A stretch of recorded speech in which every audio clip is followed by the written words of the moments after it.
Alpha. Hi everyone, my name is Ainsley. As a pet owner myself, we spend most of the time at home with our pets. Today I'm going to share with you guys some tips and tricks on how to take indoor photos with the Sony A7C.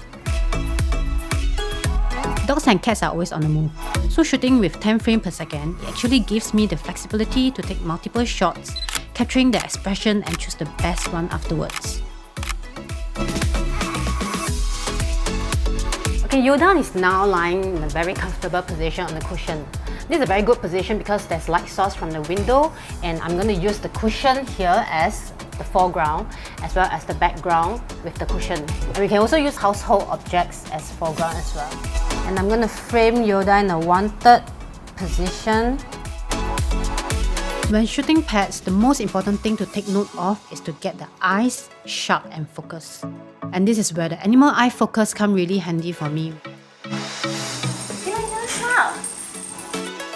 And I often need to engage with pets with either toys or treats. And Sony Alpha 7C is really compact and light enough for me to shoot with just one hand. Jump!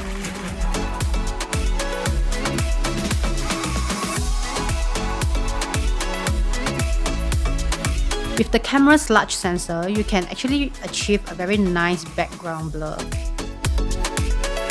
So you can actually blur out those distractions at the background while still having your pet in focus. Now I've chosen the photo and I'm going to transfer it to my phone with just a tap. I can actually almost instantly share my photos on the social media. When I shoot pets in action, I usually shoot in continuous mode.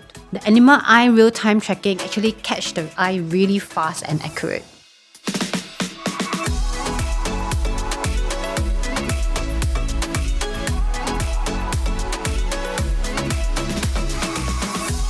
Thank you everyone for joining us today. I hope you have learned something useful. Do join us in the next 2 videos. I'll be sharing more on how to shoot outdoor and low light. Sony.